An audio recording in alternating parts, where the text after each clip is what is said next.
Салам алейкум. Добро пожаловать в аналитическую программу «Лицом к истине». В этом году специальным указом президента Республики Дагестан для консолидации народов республики был объявлен новый праздник – День единения народов Дагестана. Обсудить эту тему, важность единения и исторические моменты, предшествовавшие этому, мы сегодня решили в аналитической программе. И для этого мы пригласили сегодня в нашу студию экспертов. У нас сегодня в гостях Фатима Тахнаева, кандидат исторических наук, Институт востоковедения Российской академии наук, научный сотрудник. Далгат Эльмира Муртазалиевна, доктор исторических наук, профессор, Институт истории, археологии, этнографии Дагестанского научного центра Российской академии наук. Асперов Тимур Магомедович, сопредседатель Фонда поддержки культуры, традиций и языка Дагестана. Тадаев Мурадулла Магомедович, заведующий кафедрой истории Дагестанского исламского университета. Для начала я хочу попросить Тимура Магомедовича, чтобы он рассказал немножко о тех событиях, ведь действительно это было время единения всего дагестанского народа. Тут что происходило в Дагестане вот в тот период? Надир-Шах был великим полководцем, завоевавшим к 1941 году территорию Северной Индии, Афганистан, Среднюю Азию, неоднократно победивший турецкие армии в десятки тысяч человек, и этим прославившийся на Востоке. Кроме того, он был крупным государственным и религиозным реформатором. Его сравнивали европейцы с Наполеоном и сравнивали его с Фридрихом Великим, королем Пруссии. Он предпринял в Дагестан 3 похода. Первый поход был направлен лично против Сурхай-хана. Во время этого похода, может быть, не совсем правильно понимая ситуацию, многие дагестанцы не поддержали Сурхая. Первый поход таким образом ограничился захватом селения Кумух и разграблением его. Во время второго похода Надир-Шах прошел в Кайтак и дошел до Левашинского района. Дальше в гору он не пошел. Третий поход, он, как написано его секретарем, был направлен, чтобы дать по башке горделивым аварцам. Вот так написано здесь, а не как пишут некоторые историки. Во время этого похода Надир-Шах действовал с нескольких направлений, как настоящий великий полководец. Одно направление со стороны закатал туда, в сторону Чарадинского, Тлератинского района. Другое направление через Каранай. Третье направление через Левашинский район и в сторону Гиргебеля. Дальше, чтобы идти на Хонзах. Но главное направление было через гору Турчидак, туда, в сторону Сагратля и дальше. Во время этих походов наши дагестанцы объединились. Я считаю, что у них был в то время уже единый штаб командования. Руководил дагестанцами, по моему убеждению, известный горский полководец Муртазали из Кумуха. Вместе с ним были Малач и Унцукульский и Гелега из Анцуха. Вот эти 3 полководцев, которые участвовали в битве на территории Андалала, мы знаем. В результате умелой тактики дагестанцы разбили Надир-Шаха и победили его.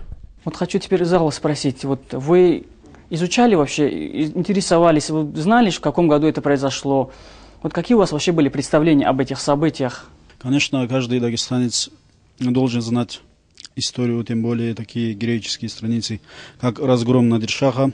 Я представляю здесь аварскую газету «Хакикат. Истина». Наша газета тоже с самого начала приняла активное участие в этих акциях вместе с ДРУ «Ацли». Мы организовывали и конференции международные научного центра с участием всех журналистов Дагестана. И на этих конференциях происходили дискуссии по данной теме. Также там были представлены историки с Азербайджана, а с других наших кавказских регионов и стран. И, конечно, очень отрадно, что такое событие, и сейчас служит для нас, для объединения дагестанских народов. Я недавно был на форуме, Северокавказском форуме Машук 2011, и представляя Дагестан, мы там описали историю нашего края. И когда вот как раз я сказал, что 15 сентября у нас будет новый праздник, все участники аплодировали этому событию. И я считаю, что мы на правильном направлении, и в дальнейшем нужно пропагандировать вот такие события и объединиться вокруг таких героических страниц нашей истории. Эльмира Муртазалиевна, у нас теперь есть новый праздник, 15 сентября, День единения народов Дагестана. Насколько это важно и что предшествовало этому? Появление нового праздника, День единения народов Дагестана, я считаю, это очень важное событие. Я даже склонна считать, что этот праздник надо было объявить раньше, потому что фундаментальный принцип – это единение народа Дагестана. Только объединившись, наши дагестанцы на протяжении многих веков своей истории могли сохранить себя, свои языки, себя. Мы народы маленькие, мы маленькие этносы. И вот только в единстве против внешних врагов, вот сейчас Тимур Магомедович рассказал о том, как дагестанцы боролись с могущественным завоевателем Надиршахом, только объединившись, не только долина реки Сулак, но и весь Дагестан объединился, и только в этом единстве, это единство помогло одержать победу над таким великим завоевателем, могущественным, перед которым пали более крупные, более многочисленные народы. Вот это единство народов Дагестана, это самая большая ценность, которая существует у народов Дагестана. Надо сказать, что все народы Дагестана, несмотря на то, что мы все говорим на разных языках, отличаемся друг от друга по языкам, на самом деле мы когда-то были одним единым народом. У нас единый корень. Самые древние слова, которые возникают у человечества, это огонь, вода, звучат одинаково на всех языках народа Дагестана. Другая причина – это религия ислам, которая объединила дагестанцев. И вот только вот единство Дагестана позволило нам дать отпор татаро-монголам, дать отпор Тамерлану, дать отпор Надиршаху. Всегда дагестанцы знали, что они дагестанцы. Дагестанцы никогда вот, до 19 века не были в рамках одного государства. У нас не было единой армии, у нас не было единой налоговой системы. Но все дагестанцы, когда оказывались за пределами Дагестана, называли себя Дагестанли, то есть из Дагестана, понимаете? Важность соединения мы увидели и в более поздние периоды, когда, допустим, в 1941 году и более поздний период, допустим, в 99-м, все наши народы перед угрозой, внешней угрозой объединялись. И вот, вы знаете, мне очень, вот вы напомнили 1999 год, когда мы вынуждены тоже были давать отпор, и мне очень понравилась фраза одного дагестанца. Он сказал такую фразу: когда, говорит, я шел на борьбу вот, с теми, кто вторглись в Дагестан, я, говорит, был аварцем. Вернулся я оттуда дагестанцем. Понимаете? Вот это очень важно. Мы дагестанцы все, мы едины. Ну, во-первых, если говорить о единстве Дагестана, наиболее мощным объединяющим фактором на данный момент, в том числе, который, как бы сказать, мешал, который позволил избежать межэтнических конфликтов в 90-е годы, нам, наверное, все-таки ислам. Эльмира Муртазалиевна тоже об этом сказала. Ислам и именно то, что он един. Но главным все-таки, наверное, мы ощущаем себя дагестанцами, и то, что за пределами, по крайней мере, за пределами Дагестана мы называем себя дагестанцами, то это о многом говорит.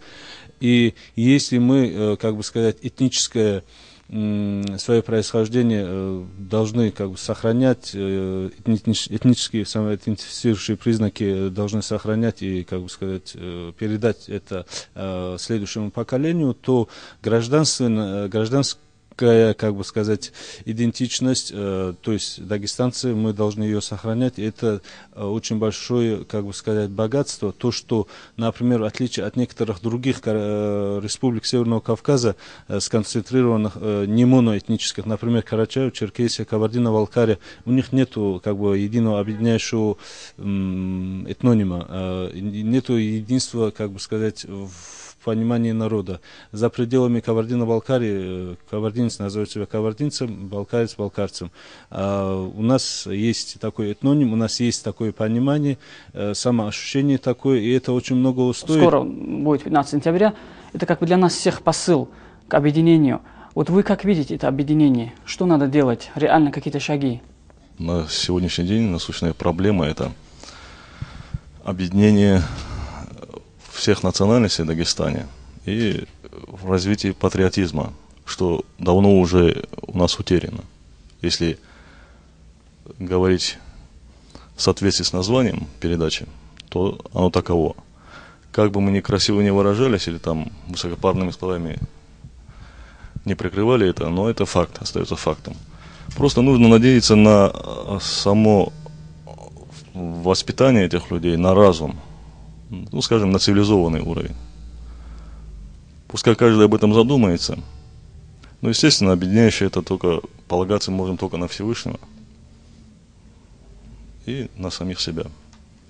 И я думаю, если каждый об этом задумается, будет реально что-то. Фатима Ибрагимовна, вы тоже как историк расскажите нам немножко ваше видение.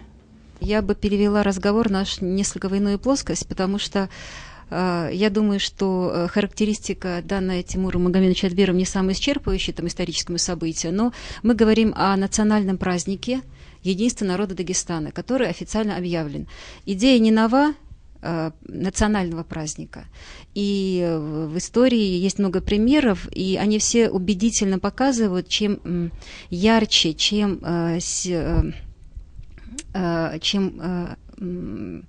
глубже было это историческое событие, тем дольше и продолжительнее и по силе воздействия вот этот праздник, День единения. В истории Дагестана, я думаю, действительно очень самый яркий пример – это разгром Надиршаха. И не только событием на Андалайском плато этим сражением исчерпывается. И весь период пребывания Надиршаха, попытка его, значит, включить Дагестан в состав своего государства, они были довольно плачевными. И это результат действительно единства народа Дагестана. Теперь, что такое национальный праздник, и чтобы он стал действительно праздником? Вот надо говорить не о том патриотизме, который был тогда, он уже состоялся, он уже свой результат принес, о том, чтобы этот праздник не превратился в очередную официальную какую-то дату, формальную. Это самое страшное. И мы сейчас говорим о построении гражданского общества. У нас должна быть идея, концепция объединения, и это очень своевременный праздник. И теперь, чтобы он стал действительно национальным праздником, сейчас стоит объявить это, я считаю, что объявлением этого праздника нам всем брошен вызов, потому что сможем мы его сделать национальным, нашим праздником, или это будет действительно очередная дата. Надо начинать со школ.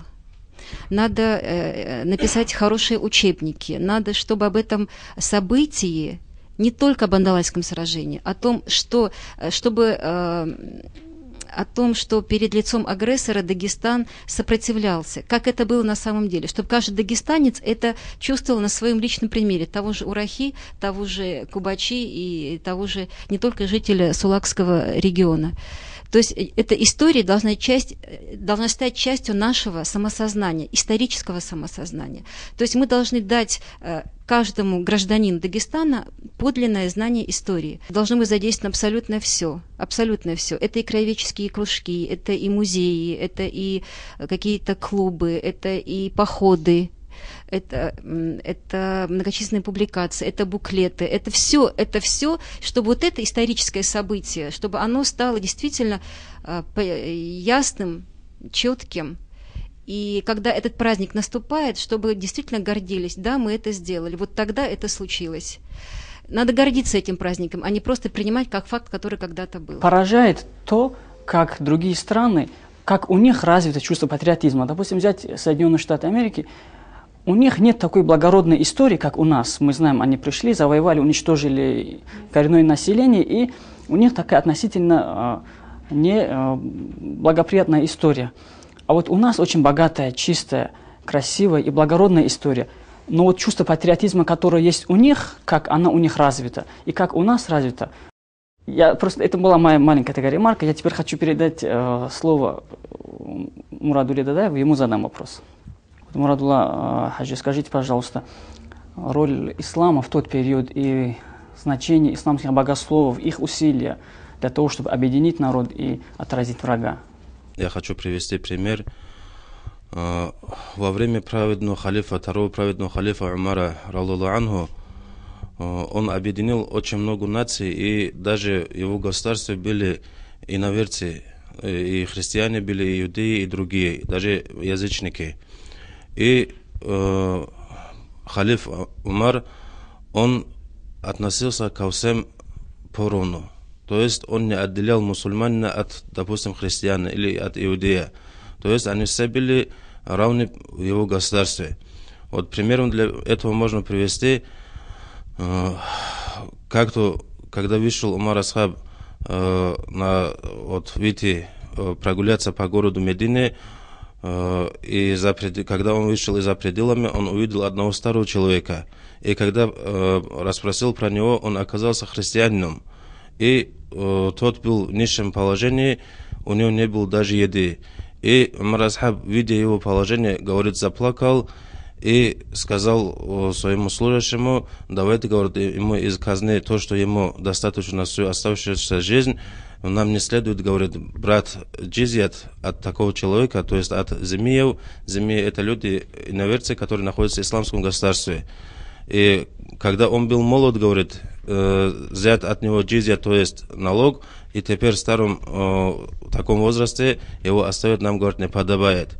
Года 3-4 назад в рукописном фонде был такой вот документ, там написалось, это было какого-то мерзи, то есть секретаря шаха, он пишет, когда, говорит, шах напал на даргинцев, они, говорит, еще в то время не были мусульманами, за них, говорит, заступили аварцы, которые были мусульманами. То есть они против мусульман вышли, говорит, защищая своих соотечественников.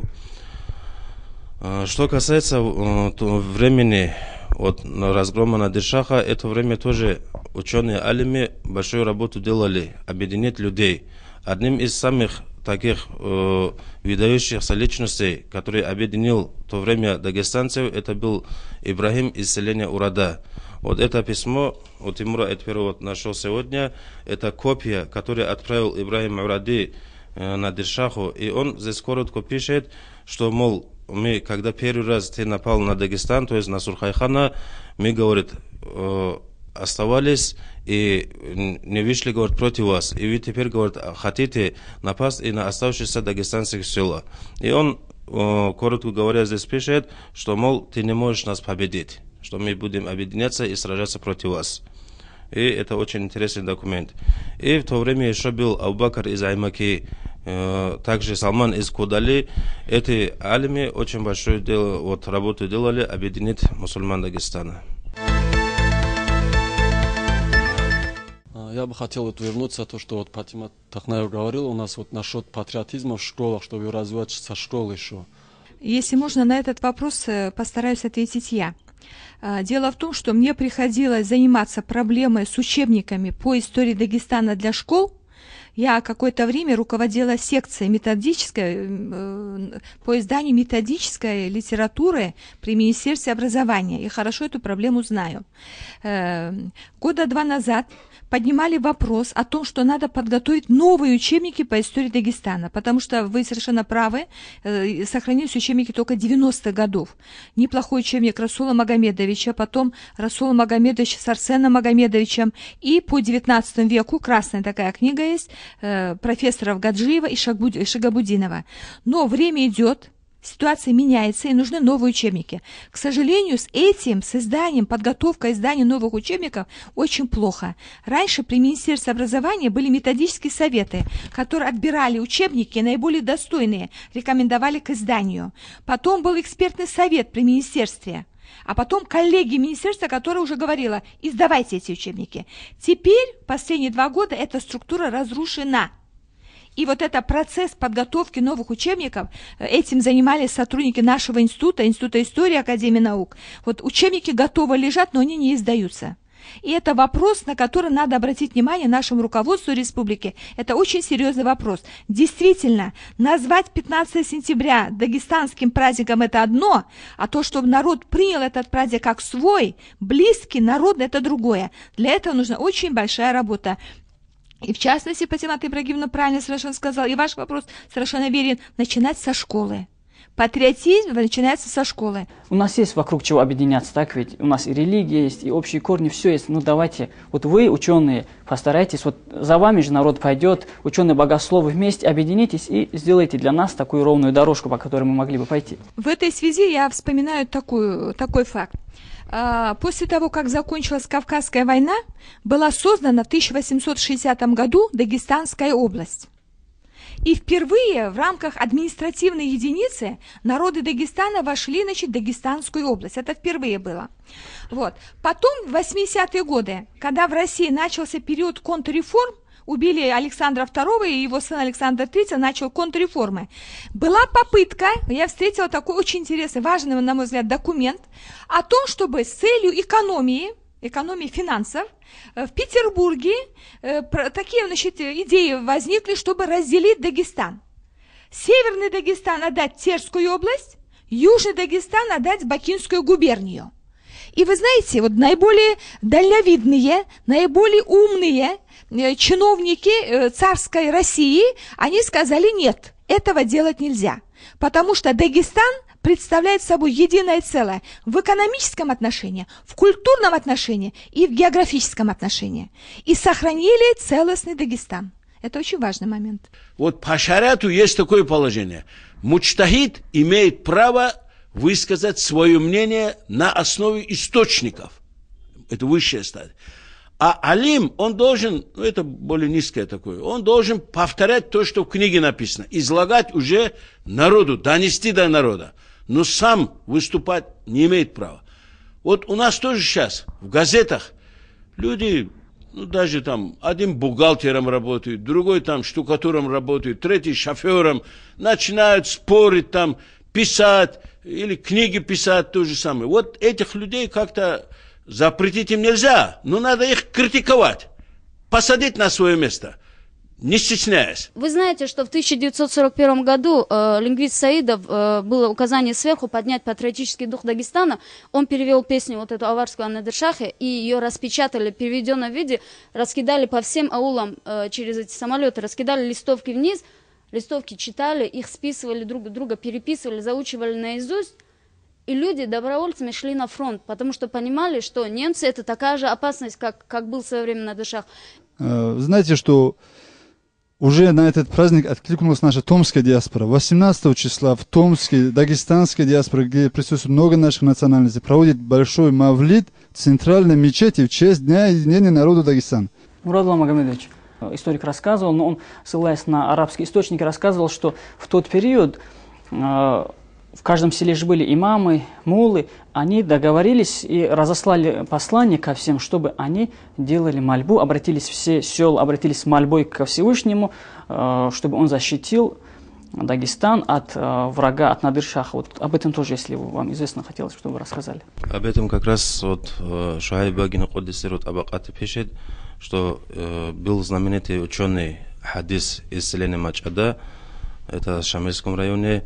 Он, говорит, поднимался на самую высокую гору со своими учениками и в протяжении 2-3 недель, оставаясь там, просил Всевышнего Аллаха, чтобы вот эту беду от Дагестана удалили. Также было на самом деле другие алими, вот Абу-Бакр из Аймаки, они очень и просили Всевышнего Аллаха, и в медресах, и в мечетях тоже после каждого намаза просили, чтобы вот беда, исходящая из Персии, они как бы отдалили. Таких примеров очень много историй. Еще раз хочу подчеркнуть, ислам и мусульмане, и алими, они очень большую роль сыграют в объединении людей. На этой ноте, я думаю, можно завершить. Ваши пожелания сегодняшней нашей беседы, пожалуйста. То, что организовали эту передачу, Это очень хорошо, поскольку надо дагестанцев приучать к тому, что у нас появился новый, очень важный для дагестанцев праздник. Потому что праздник единения народа Дагестана – это один из важных праздников. Это первое. Второе. Для того, чтобы этот праздник стал народным, всем дагестанцам надо очень много трудиться. Ученые Академии наук, Института истории, где я тоже работаю, должны принять самое активное участие, уже написать книжки, которые воспитают из наших детей настоящих патриотов Республики Дагестан и Российской Федерации. Я бы добавила, что поскольку праздник государственный, то государство должно приложить очень много усилий, чтобы все его структуры сделали этот праздник подлинным. Пусть этот день объявят по всему Дагестану, что проводится такое вот мероприятие. 15 числа совершит Мавлид Джума мечети. И пускай этот будет первым шагом от объединения наших национальностей всего Дагестана. На этом наша передача подошла к концу. Я хочу поблагодарить наших экспертов и гостей студии. Дагестан – это удивительная земля. Дагестанцы – удивительный народ. И сила наша в единстве. Призываю вас всех к единству. А у нас есть вокруг чего объединяться. Это была программа «Лицом к истине». Спасибо за внимание. Салам алейкум.